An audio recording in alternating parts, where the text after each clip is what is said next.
Hello student, कैसे हो? जान रहे हैं कि अभी एग्जाम का समय है तो मस्ती में ही होगा तुम लोग, क्योंकि बहुत पढ़ रहे हैं आप लोग अभी। और जब बहुत पढ़ते हैं तो बहुत सारा क्वेश्चन का आंसर बनाते हैं तो अच्छा लगता है और खुशी होती है आपको पढ़ने में। तो चलिए, आपके खुशी को बरकरार रखने के लिए हम लोग आज सेकेंड वीडियो में फिर आपसे मुलाकात हो रही है। और आज हम लोग देखेंगे कि 16 के बाद 17 नंबर से कौन सा क्वेश्चन इलेक्ट्रोस्टैटिक से बिहार बोर्ड में एग्जाम में पूछा गया और उसका सही आंसर क्या है। तो जैसे कि आप देख रहे हैं यहाँ पर कि 17 नंबर क्वेश्चन में कितना सिंपल क्वेश्चन पूछा गया। और आपको ऐसा लगता होगा जब इतना सिंपल क्वेश्चन पूछता है, कभी सोचो एक सेकेंड के लिए, कितना सिंपल क्वेश्चन पूछने के बावजूद भी क्या सभी को 90% आया क्या? तो जवाब होगा नहीं आया। तो क्यों नहीं आया? उसी सबका आंसर का पता करने के लिए हम लोग सही रास्ता पे मूव करेंगे आज। तो ये है आपका question number 17, very very simple question electrostatics का, Q बराबर NE। तो आई थिंक आपके दिमाग में आ ही गया होगा, सर ये तो क्वांटाइजेशन ऑफ चार्ज है। तो हम लोग पढ़े हैं, अब इसका क्वांटमीकरण होता है Q बराबर NE। और इसमें आपको बताया गया था यहाँ N क्या है।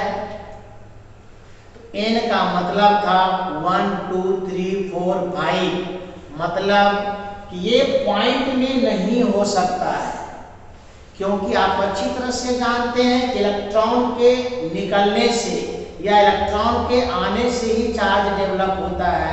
आधा इलेक्ट्रॉन तो हम निकाल नहीं सकते हैं, 1.5 इलेक्ट्रॉन हम किसी को दे नहीं सकते हैं। इसलिए जब भी इलेक्ट्रॉन रिमूव होगा या ऐड होगा 1 2 3 4 के क्रम में, तरह निम्नलिखित में n का मान संभव नहीं है। यहाँ केयरफुल रहने का जरूरत है। संभव नहीं है तो 4 तो संभव है, 4 पॉइंट बी पे आते हैं 8, ये भी संभव है। डी में देखिए 100 है, ये भी संभव है। बट 4.2 चुपचाप आपका इंतजार कर रहा है कि यहाँ ध्यान पड़ता है कि नहीं। ये 4.2 क्या है? कभी भी संभव नहीं है, क्योंकि हम एक इलेक्ट्रॉन को 2 इलेक्ट्रॉन को इस तरह से निकाल सकते हैं या ऐड कर सकते हैं। कभी भी आप 4.2 इलेक्ट्रॉन ना तो रिमूव किया जा सकता है किसी पदार्थ से, ना उसमें हम लोग ऐड कर सकते हैं। इसलिए इसका सही आंसर हो जाएगा सी नंबर। तो आपको इसमें सही टिक लगाना चाहिए सी नंबर में कि 4.2 जो का मान संभव नहीं है। तो नेक्स्ट क्वेश्चन हम लोग बढ़ते हैं। अब देखिए आपका 80 नंबर जो क्वेश्चन है, ये कह रहा है कि 1 वोल्ट बराबर होता है 1 वोल्ट। अब वोल्ट का मतलब आपको समझना है, that is potential. 1 volt potential का सूत्र आप याद कीजिए। क्या सूत्र था? तो डिफिनेशन में याद आ रहा है, इकाई धन आवेश को अनंत से इलेक्ट्रिक फील्ड के किसी बिंदु तक लाने में जो कार्य होता है दैट इज पोटेंशियल।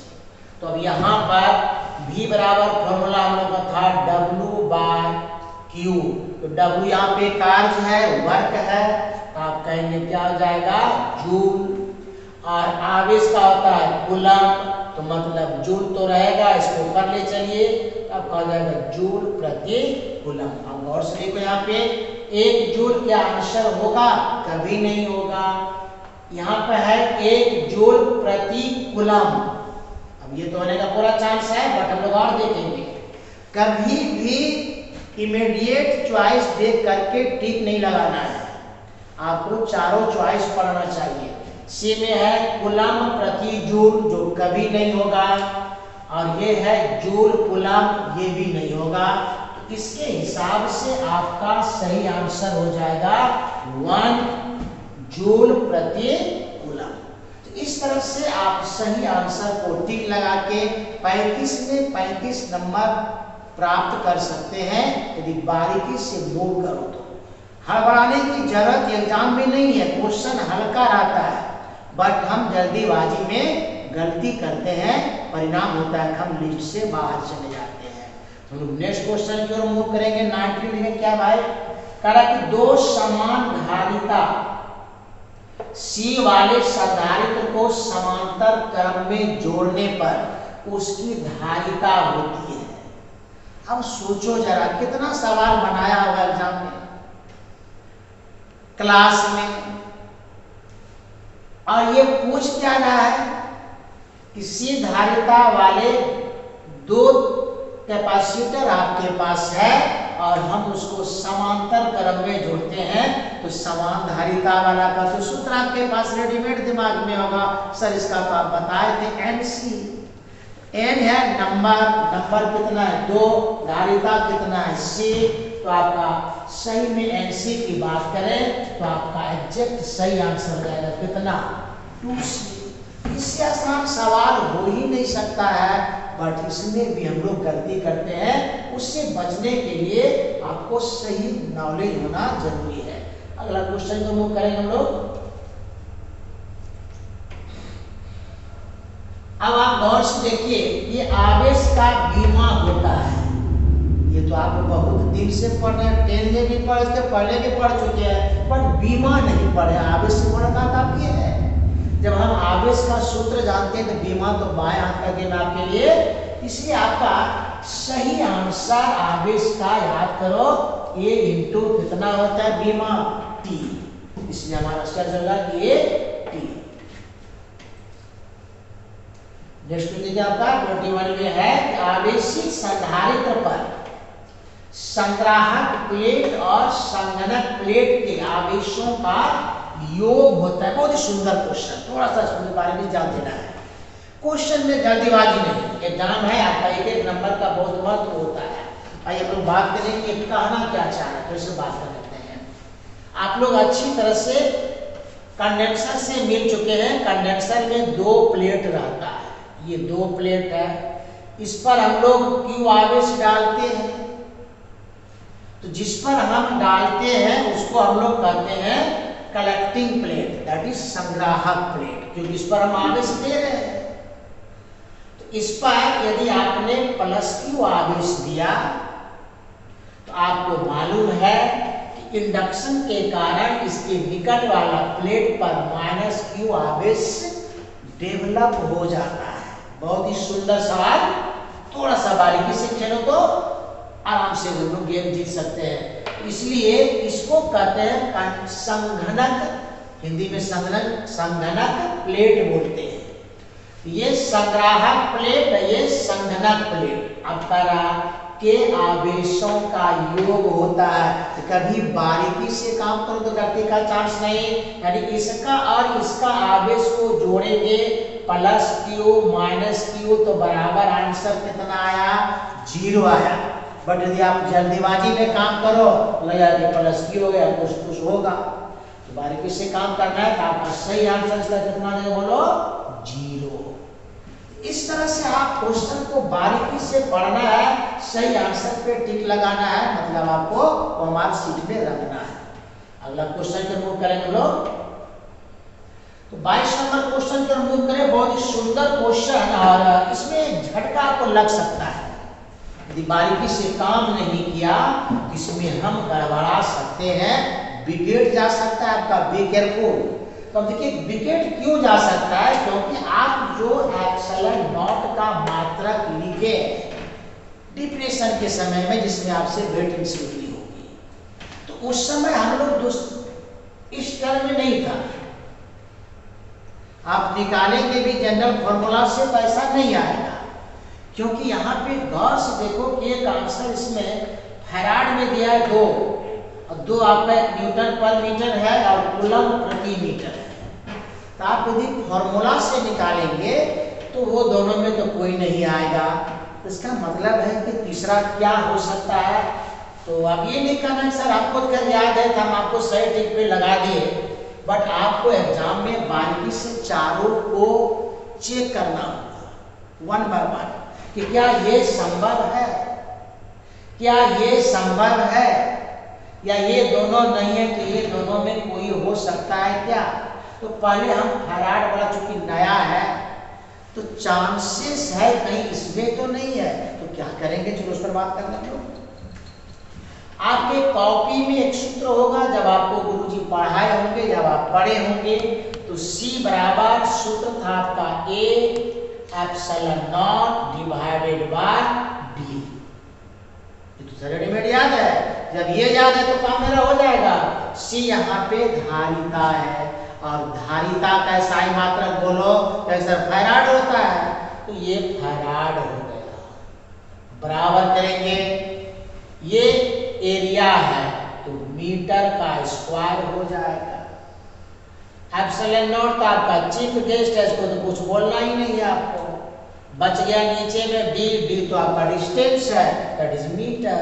तो आप गौर से देखो कि 1 मीटर तो यहाँ से कट जाएगा, तो बचा कितना, तो क्रॉस मल्टीप्लीकेशन कर दीजिए आप, तो आपका हो जाएगा epsilon naught into m equal to कितना, फैराड।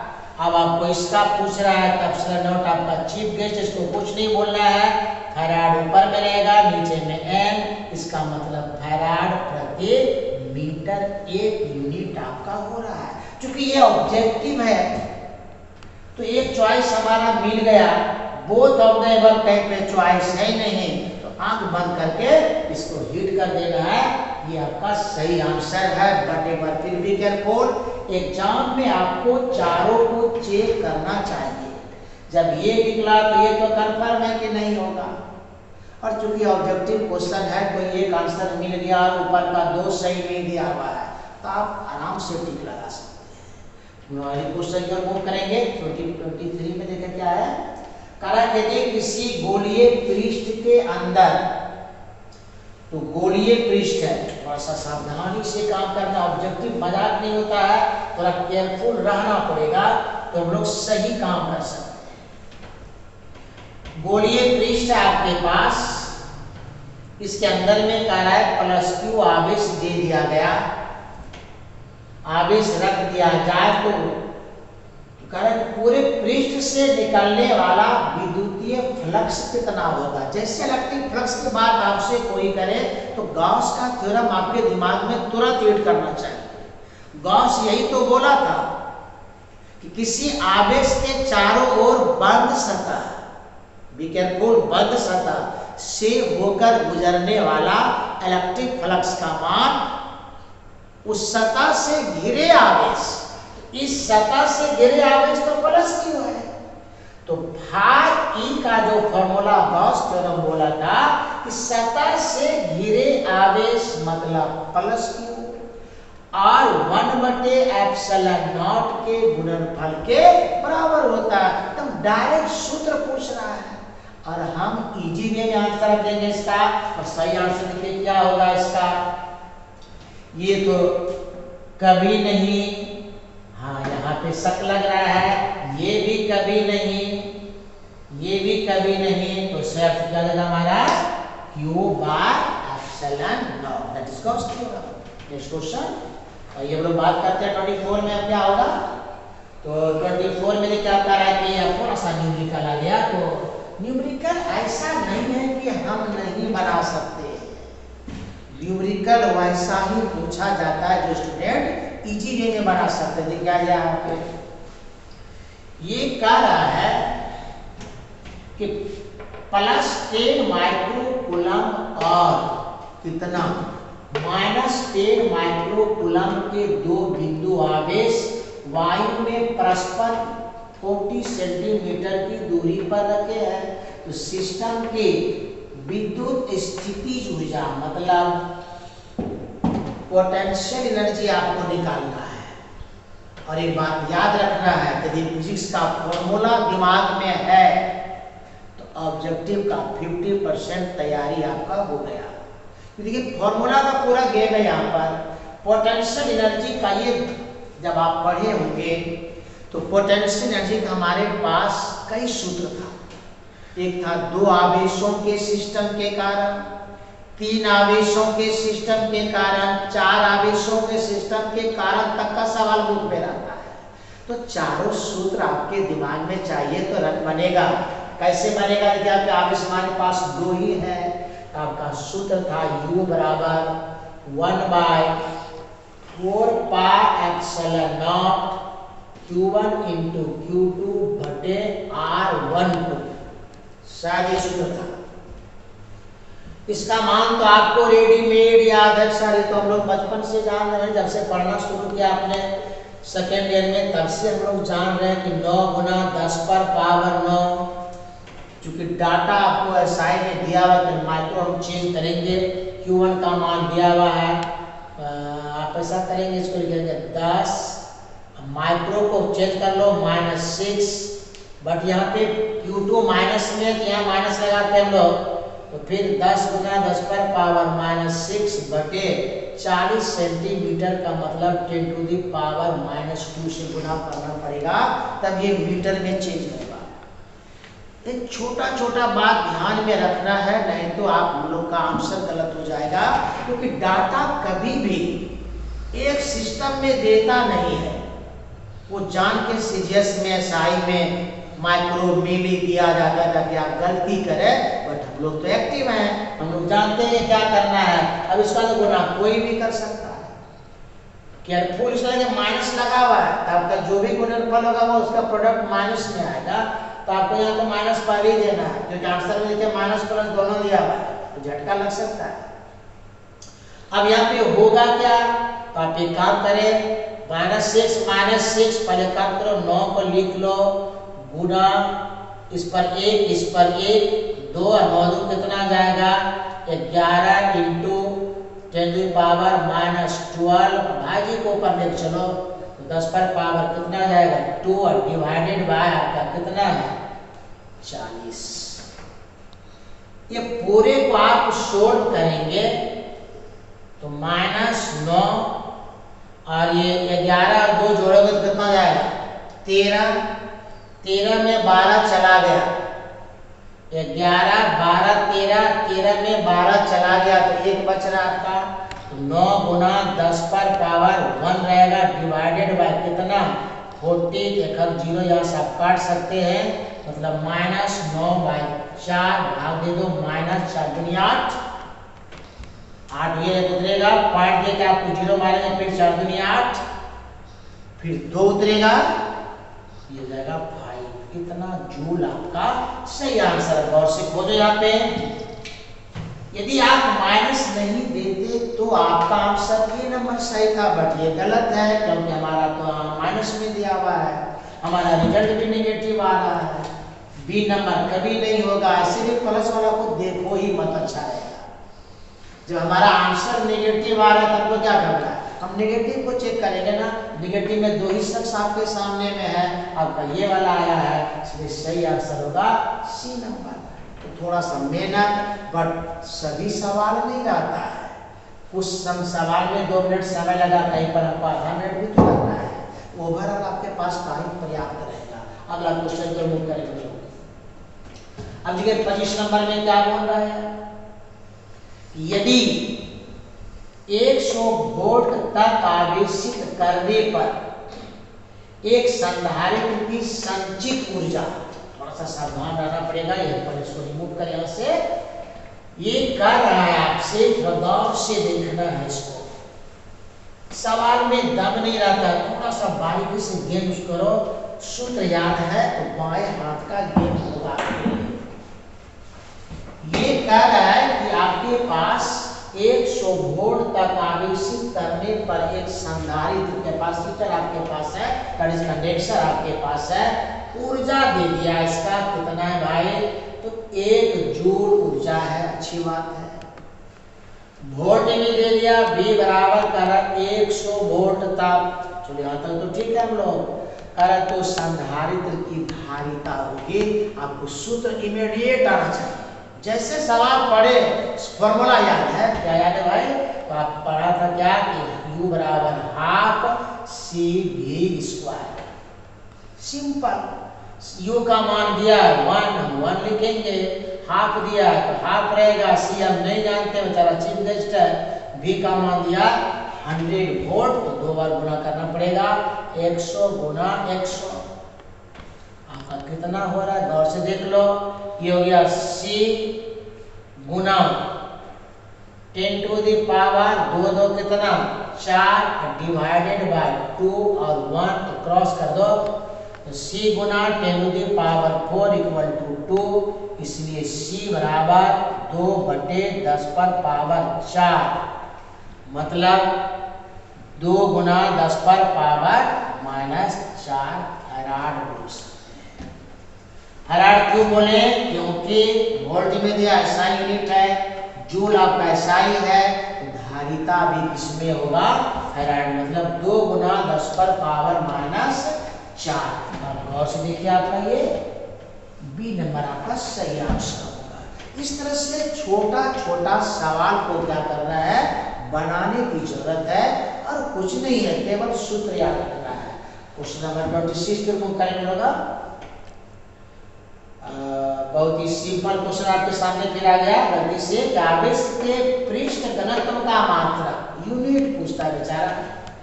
पृष्ठ घनत्व मतलब सिग्मा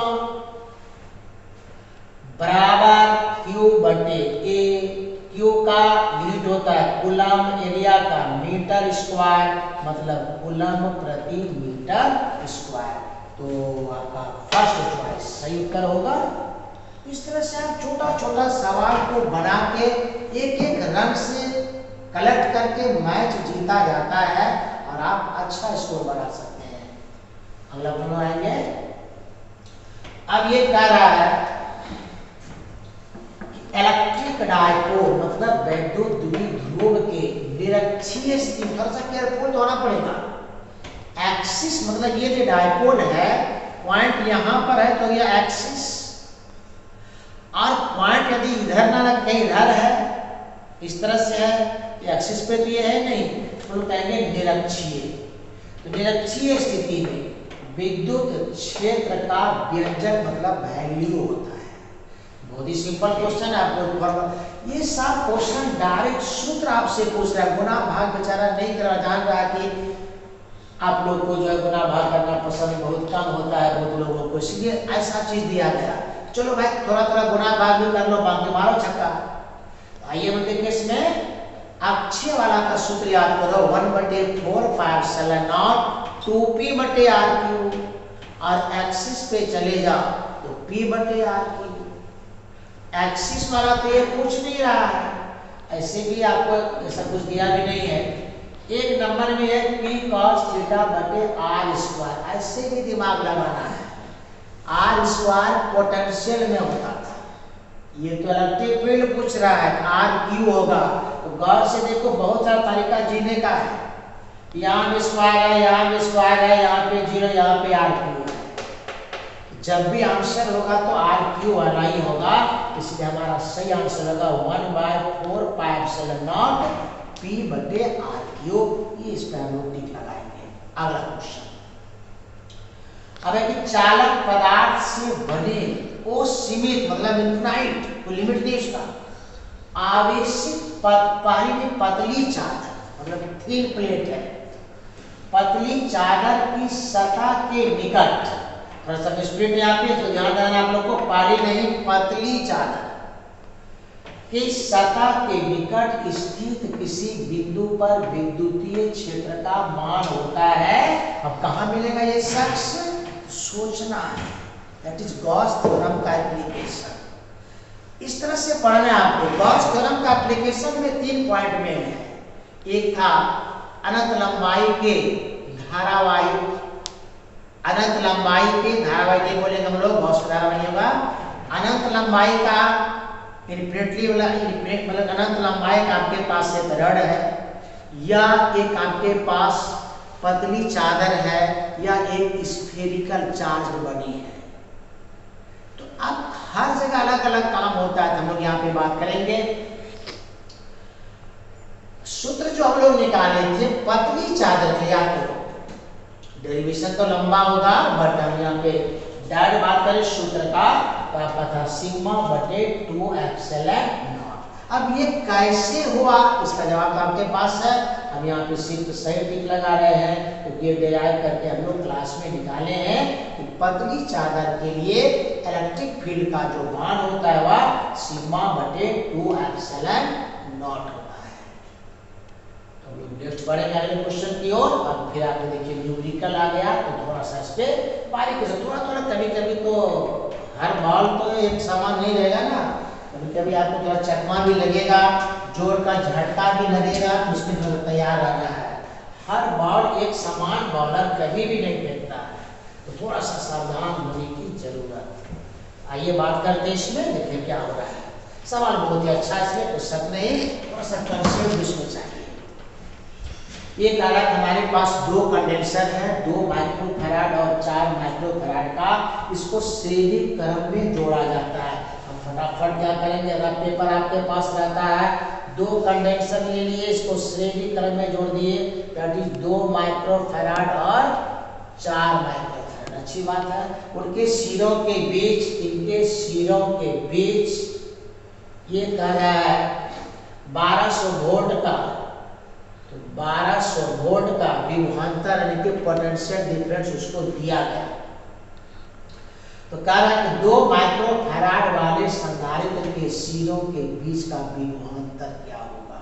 थोड़ा सा सावधान होने की जरूरत। ये यहां से यहां तक का पोटेंशियल डिफरेंस मान लो V1 है, तो ये वाला हमारा हो जाएगा V2। दोनों को जोड़ेंगे तो 1200 वोल्ट आना चाहिए, क्योंकि दोनों के सिरों के बीच में पोटेंशियल डिफरेंस आरोपित किया गया है। तो 1200 वोल्ट आपको दिया गया है, आपको इसका कितना का वो पूछ रहा है, तो क्विक डिसीजन लेना है, क्या करें, कैसे निकलेगा। तो सबसे पहले समतुल्य धारिता का मान निकालें, जल्दीबाजी में। जल्दीबाजी में तो गलती हो सकता है, श्रेणी क्रम में जुड़ा हुआ है, करीब प्रतिरोध वाला सूत्र मत लगा देना, 2 बटा 4 2 6।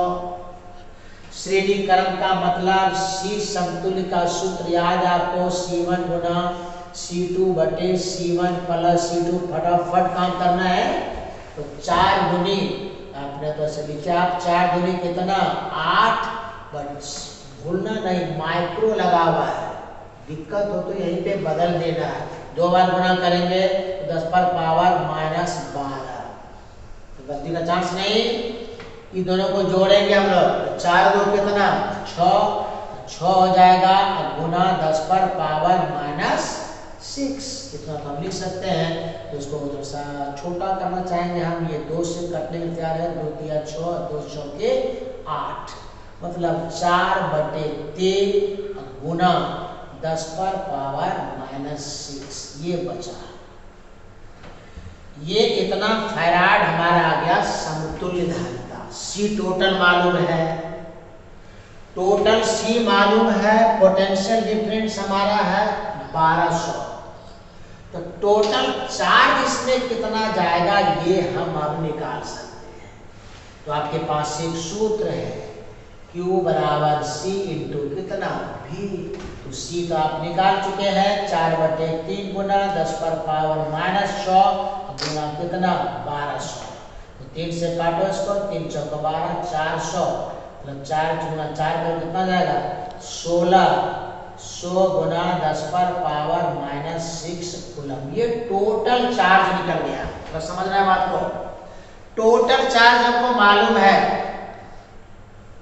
धारिता मालूम है, तो पोटेंशियल का कोई औकात है कि आपके सामने में थोड़ा सा ड्रामा करे वह नहीं कर सकता है।